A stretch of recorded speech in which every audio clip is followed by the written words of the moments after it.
전능하사 천지를 만드신 하나님 아버지를 내가 믿사오며 그 외아들 우리 주 예수 그리스도를 믿사오니 이는 성령으로 잉태하사 동정녀 마리아에게 나시고 본디오 빌라도에게 고난을 받으사 십자가에 못 박혀 죽으시고 장사한 지 사흘 만에 죽은 자 가운데서 다시 살아나시며 하늘에 오르사 전능하신 하나님 우편에 앉아 계시다가 저희로서 산자와 죽은 자를 심판하러 오시리라. 성령을 믿사오며 거룩한 공회와 성도와 서로 교통하는 것과 죄를 사하여 주시는 것과 몸이 다시 사는 것과 영원히 사는 것을 믿사옵나이다. 아멘.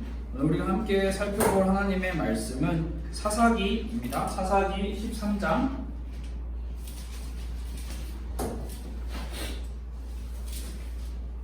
스토리는 사사기 13장 전체를 조금 간략하게 살펴볼 건데 오늘 성경 말씀은 22절과 23절 두 군데를 집중으로 해서 한번 살펴보려고 해요.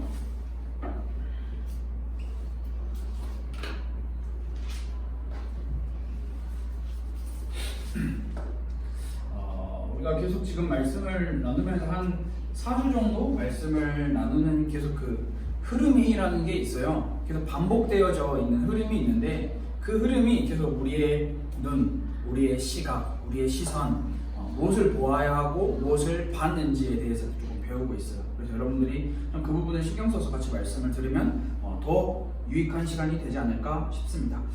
사사기 13장 22절에서 23절 말씀, 오늘은 짧으니까요 한 목소리로 한번 같이 읽어보면 좋을 것 같은데 사사기 13장 22절에 23절 우리 한번 읽어봅시다. 시작. 그의 아내에게 이르되 우리가 하나님을 보았으니 반드시 죽으리로다 하니 그의 아내가 그에게 이르되 여호와께서 우리를 죽이려 하셨더라면 우리 손에서 번제와 소제를 받지 아니하셨을 것이요 이 모든 일을 보이지 아니하셨을 것이며 이제 이런 말씀도 우리에게 이르지 아니하셨으리라 하였더라. 아멘. 오늘은 사사기 13장의 말씀을 가지고 함께 말씀을 여러분과 나누기를 원하는데요.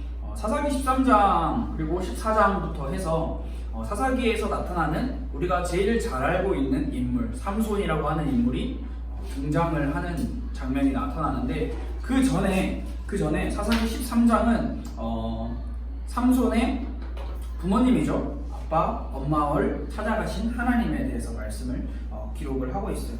그런데 오늘 우리가 함께 읽어보지는 않았는데 사사기 13장 1절 말씀에 보면 어떤 상황이냐면 우리가 이 기본적인 상황과 배경을 조금 공부를 하면서 알아보면 좋을 것 같은데 어떤 상황이냐면 이스라엘 백성들이 하나님 앞에서 악을 행했다라고 성경은 기록을 하고 있어요. 이 악은 하나님이 아닌 다른 우상, 다른 신들을 섬겼다라는 게 포함되어 있는 거고 이러한 결과로서 하나님께서는 블레셋이라고 하는 지금의 팔레스타인이죠. 블레셋이라고 하는 이 나라를 통해서 이스라엘 백성들을 괴롭힘 당하게 인도를 하셨어요. 이러한 상황에서 오늘 등장인물이 두 명이 등장을 합니다. 삼손의 아버지 마노아라고 하는 인물이고요. 그리고 삼손의 어머니는 이름이 기록되어 있지 않아요. 그저 마노아의 아내라고 기록이 되어 있어요. 이 등장인물 두 명이 오늘 등장을 하는 상황인데 오늘 이제 중요한 내용이 오늘 우리가 이 마노아의 아내 삼손의 엄마에 대해서 조금 집중을 해서 살펴보려고 하는데 여러분 이 마노아의 아내 삼손의 엄마는 어떤 상태였냐면 지금 23장을 읽을 때만 해도 어떤 상황이냐면 불임 여성이에요. 다시 말하면 아이를 가질 수 없는 몸. 지금도 아이를 가질 수 없는 몸이라고 하면 한 여성에게 굉장히 비참한 일이에요. 근데 이 성경은 마노아의 아내가 나이가 들어서 아이를 가지지 못한다라고 기록을 하고 있지 않고 그냥 아이를 가지지 못하는 몸이다라고 기록을 하고 있어요. 상당히 비참한 상황이죠. 상당히 비참한 상황이에요. 이러한 상황에 하나님 여호와의 사자가 이 마노아의 아내를 찾아가는 장면이 13장 1절부터 읽어보면 쭉 등장해요. 오늘 22절까지. 그래서 하나님께서 약속을 하시죠. 마노아의 아내에게 찾아가셔서 너가 지금은 아이를 가지지 못하고 있지만 내가 너에게 아이를 주겠다라고 약속을 하시면서 그 아이가 삼손이에요. 그 삼손을 너가 나시린으로 키워라 라고 말씀을 하시고 계시는 거죠. 그런데 제일 재밌는 상황이 뭐냐면 마노아의 아내가 하나님의 사자, 다시 말해서 천사죠. 천사를 만나요. 이 천사를 만나고 나서 자신이 들었던 이야기를 자신의 남편인 마노아에게 가서 이야기를 해요. 아니 여호와의 사자가 여보 남편 여호와의 사자가 나를 찾아와서 내가 아이를 못 갖고 있는데 아이를 가질 거다라고 이야기를 해줬어요. 그리고 이렇게 아이를 키우라고까지 굉장히 구체적으로 나한테 이야기를 해줬어요라고 아내가 아니죠. 아내가 남편에게 이야기를 했어요. 남편의 반응이 어땠는지 상당히 재미있는 장면이에요. 쉽게 말해서 성경은 기록하고 있지 않지만 그 내용의 전체적인 스토리를 살펴볼 때 에이 당신 무슨 말 하는 거야 믿을 수 없어 라고 하는 반응이었어요. 그래서 뭐라고 하냐면 마노아가 다시 기도를 해요. 하나님 여호와의 사자님 다시 와서 자신한테 보여달라. 나한테도 이 아내에게 보여줬던 것처럼 나한테 보여주세요 라고 이야기해요. 하나님께 다시 찾아오세요. 두 번째 찾아오세요. 두 번째 찾아오셔서 여러 가지 일을 마노아의 아내에게 이야기했던 아이를 갖게 될 거고 그 아이를 나신으로 키워야 될 거고 그 아이는 내가 준비할 거다라는 그 이야기를 똑같이 남편에게도 똑같이 해주세요. 그래서 이런 상황 가운데 이제 한 사건이 또 일어나게 되는데 그 사건이 바로 뭐냐면 이 마노아가 그 여호와의 사자에게 대접을 하기 위해서 제물이죠. 다시 말하면 제사. 성경은 오늘 번제와 소제라고 기록을 하고 있어요. 이것을 준비해서 드렸다라고 이야기를 하고 있어요. 근데 이 드린 결과 어떻게 되었냐? 이 불이 나타나서 이 마노아가 드린 이 제사가 사라졌다라고 성경은 기록을 하고 있어요. 이게 사라지면서 동시에 여호와의 사자도 하늘로 올라갔다라고 기록을 하고 있어요. 만약 여러분 이 마노아의 아내와 마노아를 찾아온 그 여호와의 사자가 그냥 사람이었다라면 이 불과 함께 하늘로 올라갈 수 없죠. 하나님의 사자, 여호와의 사자, 천사가 인간의 몸을 입고 이들에게 나타나서 이들을 이야기를 하고 이들에게 아들을 갖게 될 것이다 설명을 해주고 나서 이제 제사를 받은 그 제사와 함께 그 불과 함께 하늘로 올라가는 장면입니다. 어떤 사람들은 마노아가 이 제단에 불을 붙였을 거다라고 이야기를 하고 있는 사람들도 있는데 성경은 마노아가 불을 붙였다라고 기록을 하고 있지 않고요. 우리는 추측하건대 하늘에서 불이 내려와 그 불이 이 재물을 불살라 그리고 그 불이 하나님께 다시 올라갔다라고 이야기를 할 수 있어요. 근데 여기서 이제 중요한 상황이 뭐냐면 오늘 우리가 읽은 성경 장면이 이제 등장을 하는데 마노아가 이야기해요. 아내에게 야 큰일 났다. 우리가 여호와 하나님을 보았으니까 우리는 다 죽은 목숨이다. 근데 이게 틀린 말이 아니에요. 구약시대 그 당시에는 구약시대뿐만 아니라 신약에서 넘어와서도 많은 이야기가 나타나는 게 뭐냐면 하나님을 직접 보았다 그러면은 죽는다라고 이야기를 해요. 출애굽기 33장 20절 말씀에 하나님께서도 명령을 하고 계신 게 뭐냐면 네가 내 얼굴을 보지 못할 건데 나를 보면 살자가 없다라고 이야기를 하고 계시기 때문이에요. 왜냐하면 이것은 여러분들이 반드시 알아야 할 게 뭐냐면 이 죄로 가득한 인간은 절대 거룩하신 하나님을 마주할 수 없다라는 사실을 여러분들이 꼭 기억을 해야 해요. 절대 불가능해요. 절대 가능할 수 없는 것. 죄로 가득한 인간이 거룩하신 하나님을 본다? 그러면 죽는 거예요. 이런 상황. 마노아는 이 내용을 정확하게 잘 알고 있었어요. 그런데 여기서 마노아가 보지 못한 게 하나가 있죠. 그 보지 못한 거를 마노아의 아내가 보았어요. 굉장히 지혜롭죠. 굉장히 침착하고 굉장히 마음이 편안할지 안 할지는 모르겠지만 차분하고 침착하게 자신에게 벌어졌던 그 일의 의미 설명을 하고 있죠.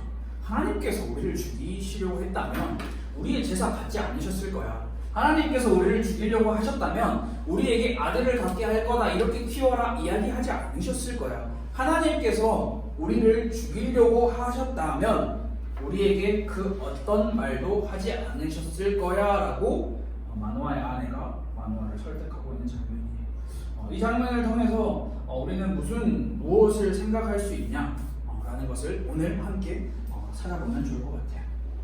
자, 앞서 이야기했죠. 마노아의 아내가 어떤 상태다? 불임 여성이다. 이 불임 여성은 그냥 우리가 오늘날 쉽게 애가 안 생겨요, 아이가 가져지지 않아요 라고 할 정도로 그냥 지금도 굉장히 무거운, 한 가정에는 굉장히 마음 아픈 상황인데, 이 당시는 정말 심각한 상황이에요. 이 당시는 아이가 없다면 이 가문을, 가족을 계속 이어나갈 수 없는 상황. 대표적으로 누가 있죠? 불임 여성. 대표적으로 누가 있어요? 여러분이 알고 있는 성경에 나타난 아이를 가지지 못한 여인.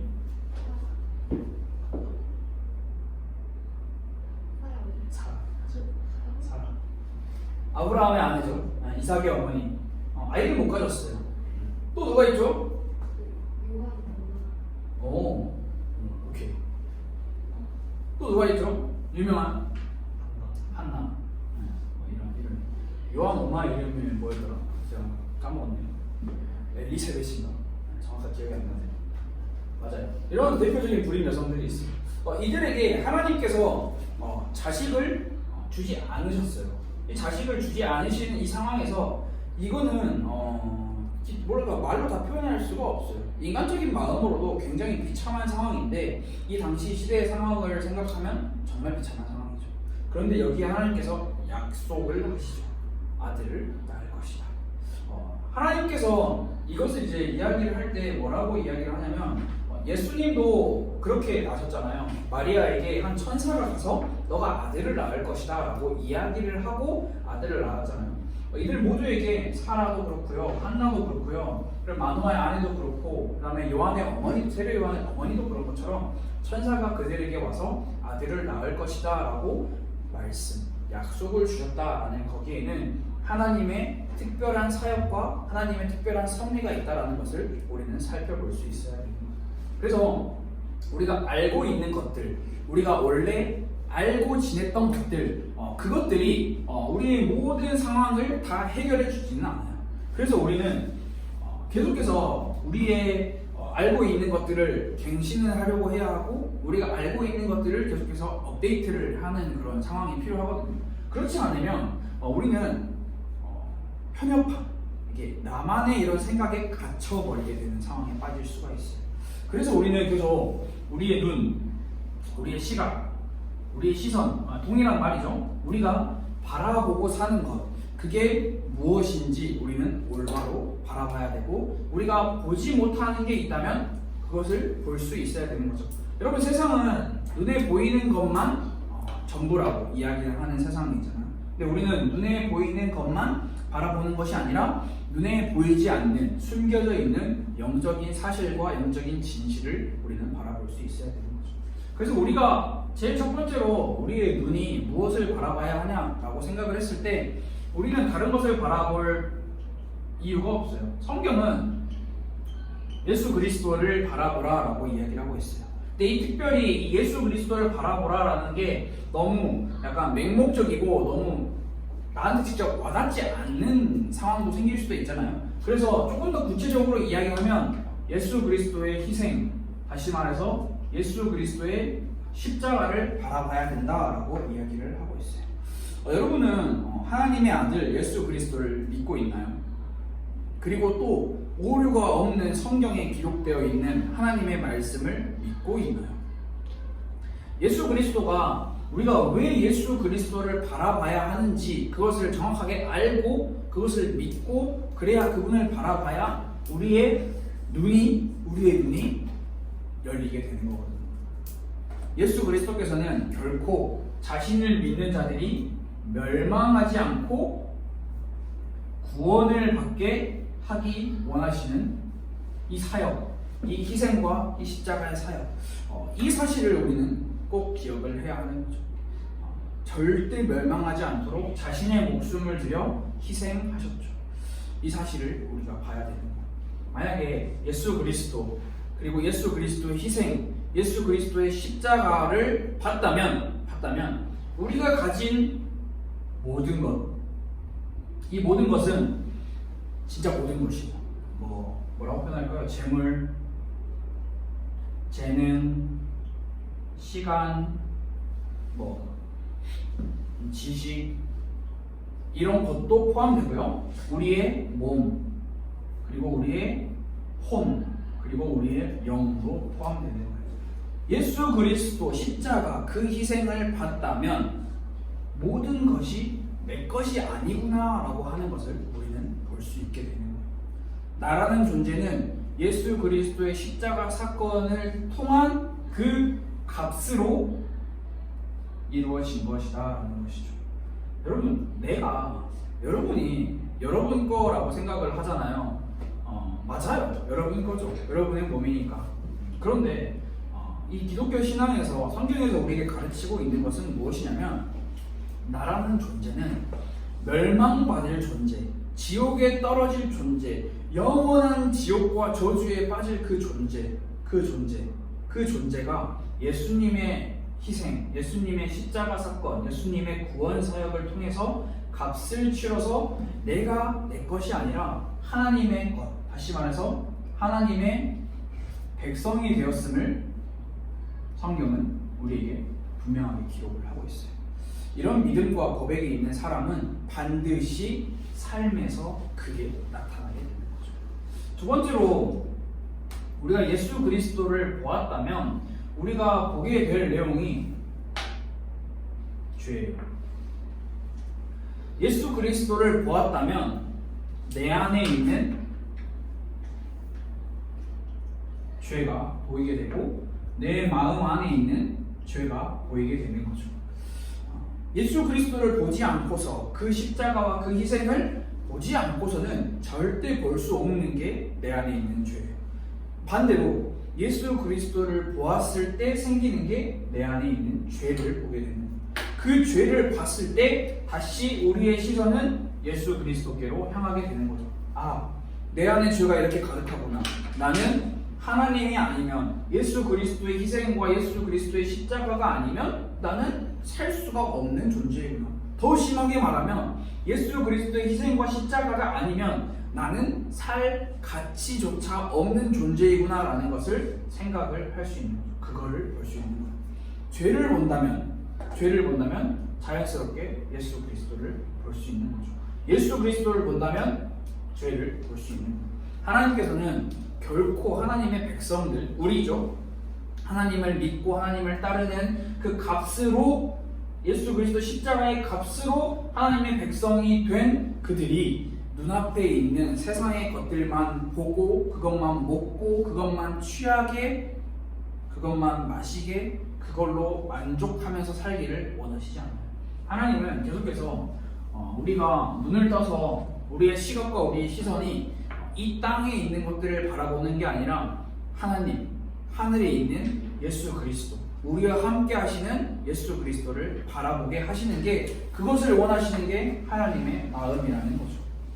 그런데요, 여러분, 이거는 결코 일회적으로 이루어지는 게 아니에요. 우리의 눈을 돌린다, 우리의 시선을 돌린다, 우리의 시각을 돌린다, 이것은 결코 일회적으로 되는 게 아니에요. 우리가 뭐라고 이야기할까요? 그 어떤 도구를 만들어도 대장간 같은 데서, 요즘은 대장간이 없죠. 그런 어떤 기계를 만들 때도 계속 풀무에 집어넣었다가 물에 집어넣었다가 계속 두드리고 계속 두드려서 단단한 어떤 이게 물건을 만들잖아요. 그게 이제 지금은 많이 우리가 접할 수 없는 상황이긴 한데 역사 드라마나 사극 같은 걸 봐도 그런 내용들이 많이 보여져요.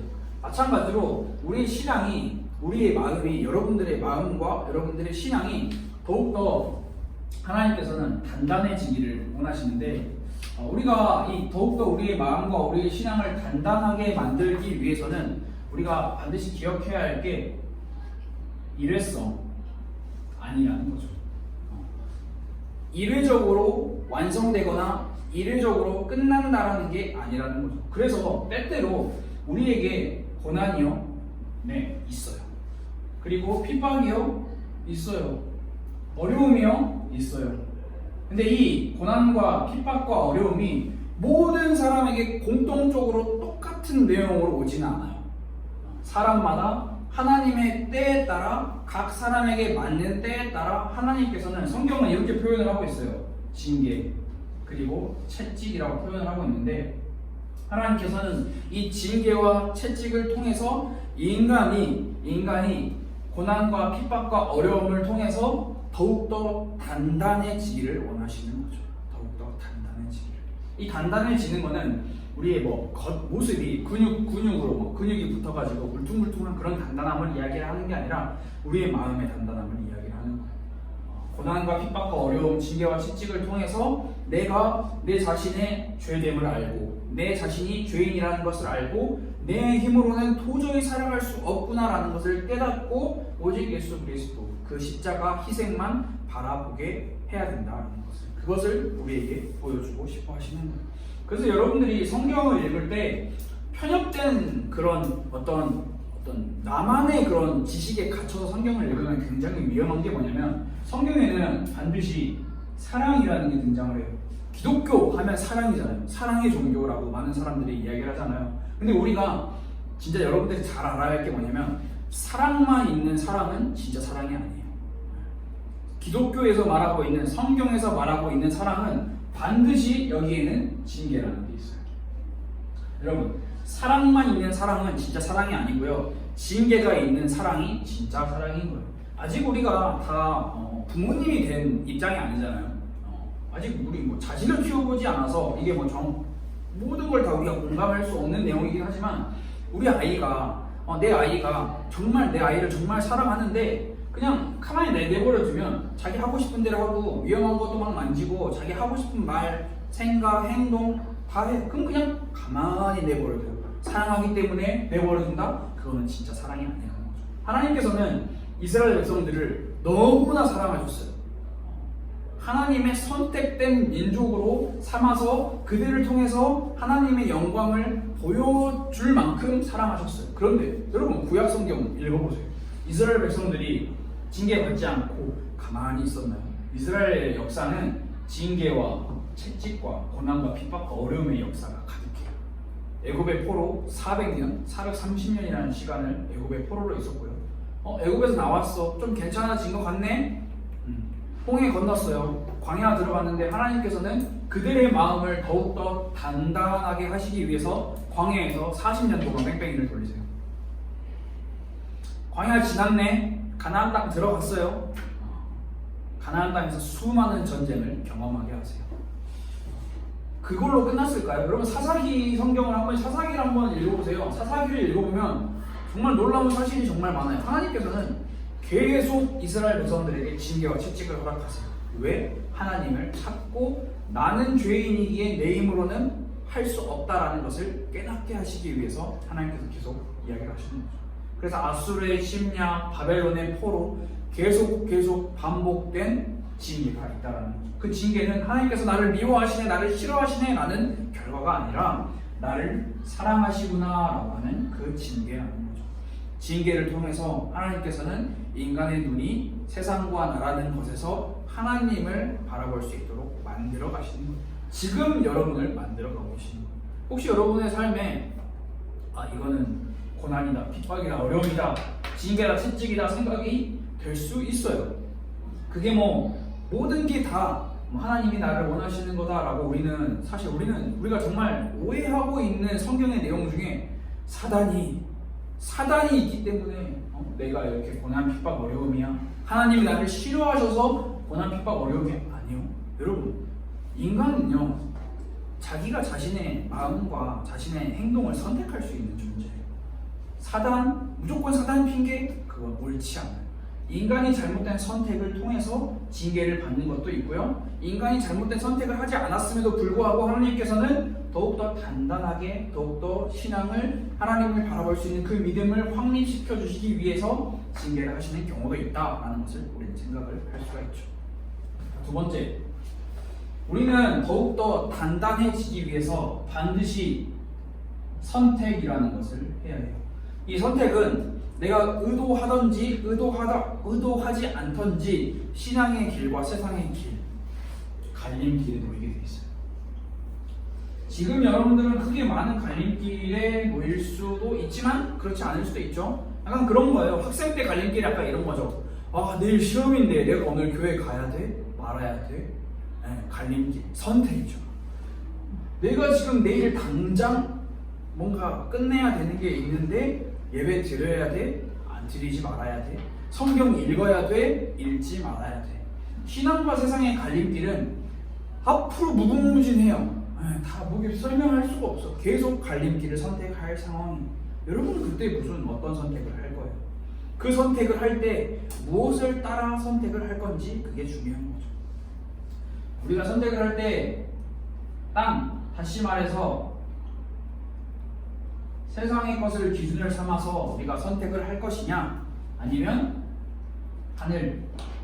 하나님의 말씀을 따라서 선택을 할 것이냐, 이게 중요하죠. 결국은 사람은 선택이라는 걸 해야 되거든요.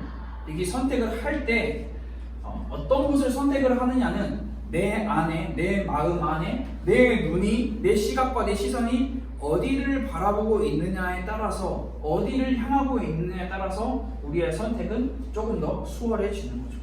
여러분 안에 말씀이라는 게 있어요. 혹시 여러분에게 질문을 해보고 싶은 게 있는데, 여러분들 마음 안에 약간 그런 거 있잖아요. 이게 글쎄요, 저는 이게 뭐 틀린 건 아니라고 생각을 하기 때문에 여러분 안에 어떤 말씀이 있어요? 다시 말해서 여러분이 성경 66권 가운데 내가 붙잡고 있는 나만의 말씀, 혹시 그런 게 있어요? 뭐 예를 들어서 제가 붙잡고 있는 말씀은요, 창세기 3장 15절이에요. 막 이런 거 있잖아요. 여러분 혹시 그런 말씀이 있어요? 여러분 안에? 여러분이 항상 어떤 선택과 어떤 여러분이 고난, 핍박, 어려움을 당할 때 그것을 이겨낼 수 있게 해주는 여러분 마음에 들어있는 말씀 있어요? 없어요?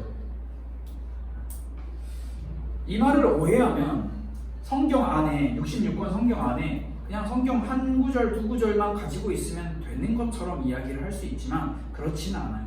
성경의 모든 말씀, 이 하늘의 말씀이 우리의 삶의 방향이 되어야 되는 거예요. 그럼에도 여러분이 공부하기 전, 혹은 학원 가기 전, 시험 보기 전, 여러분이 여러분의 마음에 붙잡고 있는 그런 단순한 내 이 한 상황을 벗어나기 위한 그런 말씀이 아니라 여러분의 인생에 하나님과, 지난주에 우리 함께 이야기를 나눴죠. 하나님과 나와의 계약, 이면 계약. 하나님이 나에게 허락하신 그 언약, 그 언약의 말씀이 있냐 없냐라는 것도 굉장히 중요한 거죠. 여러분 안에 담겨있는 말씀이 무엇인지 생각해보고 없다면 찾아내보는 시간이 필요한 거예요.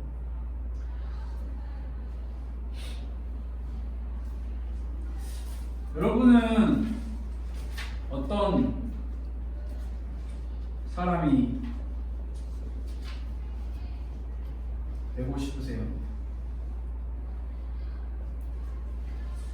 여러분 어떤 사람이 되고 싶으세요? 이거는 직업적인 이야기를 하는 게 아니에요. 사람을 이야기를 하는 거예요. 직업과 꿈을 이야기를 하는 게 아니라 사람을 이야기를 하는 거예요. 오늘날 모르겠어요. 저도 대한민국에서만 살아서 다른 나라들은 어떤지 모르겠어요. 근데 오늘날 대한민국은 넌 어떤 사람이 되고 싶니? 라고 물어보면 오늘날 기본적으로 나오는 대답은 직업, 내 비전이라고 이야기는 하지만 사실 직업이에요. 내가 뭘 어떻게 해서 돈을 벌고 싶다, 여러 가지 이야기죠. 근데 저는 여러분들에게 질문을 하고 싶어요. 여러분은 어떤 사람이 되고 싶은 건지, 어떤 사람이 되고 싶어요, 여러분? 어떤 사람? 설명을 하면 이럴 수 있죠. 저는 나중에 커서 어려운 사람들을 돕는 사람이 되고 싶어요. 혹은 저는 이 시대에, 이 나라에 도움이 될 만한 기술을 개발하는 사람이 되고 싶어요. 이렇게 단순히 엔지니어가 되고 싶어요, 과학자가 되고 싶어요, 공학자가 되고 싶어요, 이런 개념이 아니라 CEO가 되고 싶어요, 사업가가 되고 싶어요, 이런 개념이 아니라 여러분이 여러분 인생에 어떤 사람이 되고 싶은지를 잘 생각을 해야 하는, 여러분 그런 사람 있잖아요. 지금 우리가 역사적으로 살펴보면 굉장히 유명한 사람들 많죠. 지금도 많이 이야기를 나눌 수 있는 다양한 많은 유명인들이 있어요. 사람은 우리가 죽고 난 뒤에 우리의 후세들이 내 이름을 기억해줘. 한 100년이 지났어. 200년이 지났는데 그 시대의 사람들이 이혜지 이름 석자를 기억해. 그럼 어때요? 그렇죠. 예를 들어서 그런 거죠. 우리가 내 이름을 한 100년, 200년 지났는데도 내 이름을 기억해줘.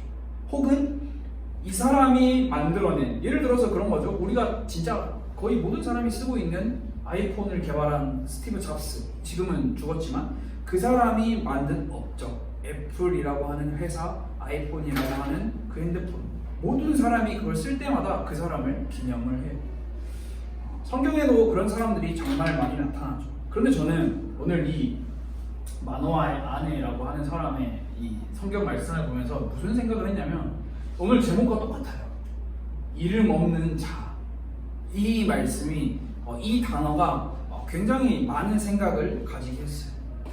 우리가 어떤 사람이 되고 싶냐 했을 때 우리의 이름이 후대에 남겨지는 사람? 좋죠. 물론 좋아요. 그런데 저는 성경 안에서도 이름이 기록되어 있지 않은 그 사람들이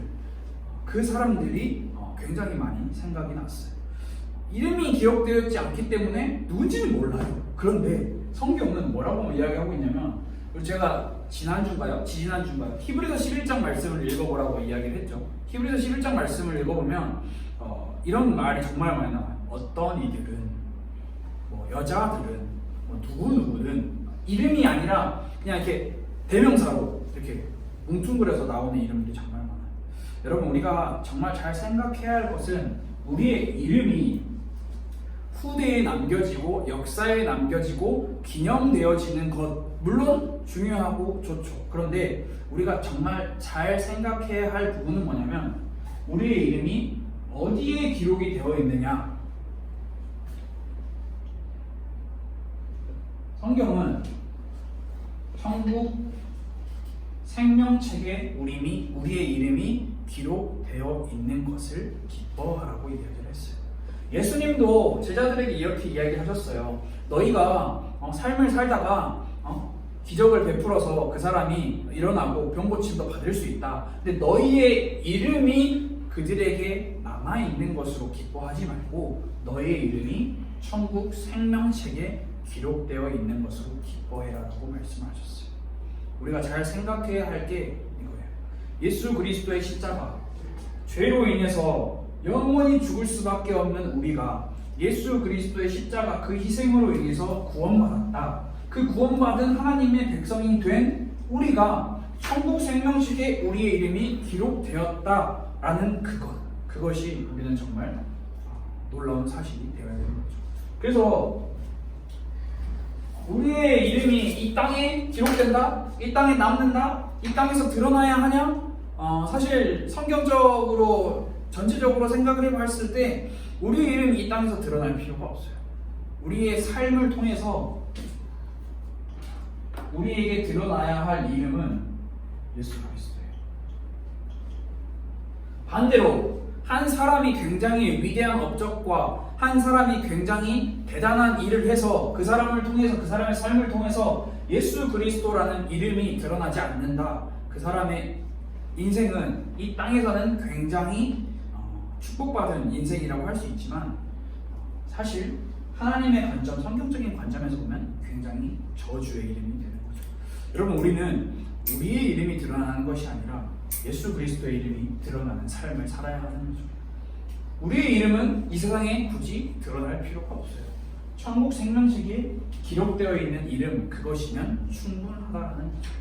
여러분, 어렵죠? 지금 시험 기간이고 힘들죠? 여러분의 인생길이 이런 뻥 뚫린 8차선 고속도로처럼 쌩쌩쌩쌩 달릴 수 있는 그런 길처럼 보이지도 않죠.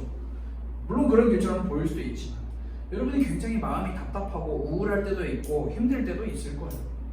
저도 그랬고 지금도 그러고 있고 앞으로도 그 길을 가야 하기 때문에, 그럴 때 여러분들이 우리의 시선이 이 땅을 바라보는 것이 아니라 하늘을 바라보는 이 시간이 반드시 필요한 거예요. 그냥 이것은 단순히 우리의 고개를 들어서 하늘, 와 구름 많다, 와 미세먼지 정말 많네, 이런 하늘을 바라보라는 게 아니라 이 하늘이라는 것은 상징적인 의미로 하나님이라고 하는 이 절대자, 구원자라는 이분을 바라보라는 거죠. 우리의 눈을 들어서 하늘을 바라본다라는 것. 찬양에도 이런 찬양이 있어요. 이 시선이라는 찬양이 있잖아요. 제가 정말 좋아하는 찬양인데 이 시선이라는 찬양 가사에도 이렇게 기록을 하고 있어요. 우리가 우리의 눈을 들어 하나님을 바라볼 때 하나님께서는 그때 일을 하기 시작하신다라고 기록을 하고 있어요. 우리가 계속 땅만 쳐다보고 있잖아요. 그러면 하나님의 뜻이 무엇인지 구분을 할 수가 없어요. 구별을 할 수가 없어요. 이 하늘을 바라보라는 것은 그래서 다른 말로 하면 하나님의 말씀인 성경을 바라보라는 거죠. 성경을 통해서 우리의 마음을 보고 성경을 통해서 내 삶을 보고 성경을 통해서 내 상황을 보면서 내가 드러나는, 내가 남겨지는 그런 삶이 아니라 예수 그리스도가 남겨지는 그런 삶. 그런 삶을 우리가 함께 다 같이 살아가면 좋을 것 같아요. 마노아의 아내 이름이 없어요. 누구라는 이름이 없어요. 그냥 마노아의 아내로 끝나는 인생이에요. 그런데 이 마노아의 아내 삼손의 어머니가 보았던 것, 그냥 단순히 하나님이 나를 죽이냐 살리냐라는 그것을 본 게 아니라 하나님께서 나에게 어떤 말씀을 주셨고 나에게 아들을 주시겠다 하는 그 약속을 주셨다라는 그 하나님의 약속. 다시 말해서 하나님을 본 거죠. 우리가 오늘 이 말씀을 이렇게 마무리를 하려고 하는데 여러분의 삶 가운데서 징계 있을 거예요. 지금 없다면 앞으로 있을 거예요. 앞으로 있을 거예요. 그때 여러분들이 잘 생각을 해야 해요. 여러분의 선택의 갈림길 지금 없다 해도 앞으로 있을 거예요. 그때 어떤 선택을 할 것인지 정말 중요해요. 여러분들이 신앙과 세상의 이 갈림길 속에서 앞으로 더욱더 그렇게 살아갈 거예요. 제가 최근에 뉴스를 보니까 마지막으로 한 가지만 더 이야기할게요. 최근에 뉴스를 보니까 미국의 뉴욕이라고 하는 쉽게 말하면 전 세계의 모든 문화와 모든 경제와 모든 흐름이 다 집결되어 있는 그 뉴욕 시에서 최근에 결의를 했더라고요. 무슨 결의를 했냐? 운전면허증을 따면 그 운전면허증에 성별을 제3의 성별을 기입하는 것으로 공식적으로 결의를 했어요. 남, 여, 서드예요. 제3. 그리고 또 뭐가 있었냐면 그런 거죠. 출생신고 이런 거 하잖아요. 출생신고 우리는 아직 안 하지만 출생신고 혼인신고 이런 걸 하면 보통은 이름을 기입하고 일단 이제 부, 모 이렇게 우리 두 개를 선택하잖아요. 이제 서드가 생겼대요. 그냥 파렌치. 다시 말하면 부모죠. 부도 아니고 모도 아니고 그냥 부모예요. 이게 무슨 의미인지 여러분들 알까요? 이게 어디에서 일어나고 있는 일이냐면 저기 어디 아프리카 발전도 못한 후진국에서 일어나고 있는 게 아니라 전 세계의 문화와 경제와 사회의 모든 주도권을 갖고 있는 미국이라는 그 나라에서도 굉장히 많은 이들이 추구하고 있는 그 뉴욕이라는 도시에서 이번에 결의가 된 내용이라고 하더라고요. 세상은 갈수록 이렇게 돼요. 여러분. 갈수록 우리는 선택의 갈림길에 놓여요. 남, 여, 서드가 나타나는 제3의 성이 나타나고요. 부모가 아니라 그냥 부모. 이 부모는 여자도 부모가 될 수 있고 부가 될 수 있고 여자도 엄마가 될 수 있는 건 당연하지만 남자도 엄마가 될 수 있는 거예요. 그러니까 남이면 부모가 남녀가 부모가 아니라 남이면 부모가 될 수 있는 거예요. 이게 여러분들이 살아갈 세상이에요. 우리가 살아야 할 세상이에요. 이게 세상이라니까요. 여러분 호락호락하지 않아요. 진짜 뭐라고 이야기할까? 여러분들 지금 공부하고 있는 수학, 국어, 영어 물론 여러분들 그게 여러분들의 기초가 돼서 여러분들이 이게 사회에 나가서 여러분들의 삶을 살아가게 만들겠죠. 근데 여러분들이 절대 흔들리지 않아야 여러분들이 바라보고 있어야 할 눈, 시선 올바르지 않으면 굉장히 많이 흔들려요. 그렇기 때문에 여러분들이 여러분들의 마음을 단단하게 튼튼하게 만들기 위해서 계속 강조하는 게 매일, 지금, 오늘이라는 시간에 최선을 다하세요. 성경 읽을 때 최선을 다해서 읽고요. 예배 드릴 때 최선을 다해서 예배 드리세요. 공부할 때 최선을 다해서 공부하고 여러분들이 최선을 다하고 여러분의 삶에서 여러분들의 마음을 더욱더 단단하게 하는 그리고 여러분이 힘들고 어려울 때 땅을 바라보는 것이 아니라 하늘을 바라보는 하나님의 말씀을 바라보는 그런 시간이 꼭 있었으면 좋겠어요. 특별히 이번 주는 또 시험 기간인 친구들도 있으니까 시험 기간 같은 그런 어려움 속에서도 힘을 잃지 않는 어려움이 되었으면 좋을 것 같아요. 우리 시간 함께 기도하도록 하겠습니다. 하나님 감사합니다. 죄악 가운데 죄로 인해서 영원히 죽을 수밖에 없었던 우리가 예수 그리스도의 그 희생과 그 십자가, 그 대속의 사건으로 인하여 하나님의 백성이 되었음을, 하나님의 자녀가 되었음을 우리가 이 시간 함께 고백합니다. 우리의 삶이, 우리의 눈이 일회성으로 끝나는 그런 신앙이 아니라 매일매일 우리의 삶 가운데서 오늘 그리고 지금 하나님을 더욱더 알아가기 위해, 하나님을 더욱더 사랑하기 위한 그런 신앙이 갖춰질 수 있도록 하나님 우리를 도와주세요. 이 세상을 살아가며 수많은 선택의 갈림길에 놓일 때가 있습니다. 그때마다 우리가 무엇을 선택하는지 하나님의 말씀을 따라, 하나님께서 우리에게 주신 하나님의 약속을 따라 살아갈 수 있는 그 힘 주세요. 하나님, 특별히 이번 주 시험 기간이고 앞으로 또 계속 시험 기간 가운데 있는 친구들이 있습니다. 하나님, 이들에게 힘을 주시고 매일매일 삶에서 최선을 다해서 하나님 앞에서 살아갈 수 있는 그런 모든 청소년부 친구들이 될 수 있도록 하나님 도와주세요. 예수 그리스도의 이름으로 기도드렸습니다. 아멘. 우리 함께 주기도문으로 우리의 예배를 마치도록 하겠습니다. 하늘에 계신 우리 아버지여, 이름이 거룩히 여김을 받으시오며 나라가 임하시오며 뜻이 하늘에서 이루어진 것 같이 땅에서도 이루어지리. 오늘 우리에게 일용할 양식을 주시옵고 우리가 우리에게 죄진 자를 사하여 준 것 같이 우리 죄를 사하여 주시옵고 우리를 시험에 들게 하지 마시옵고 다만 악에서 구하시옵소서. 나라와 권세와 영광이 아버지께 영원히 있사옵나이다. 아멘.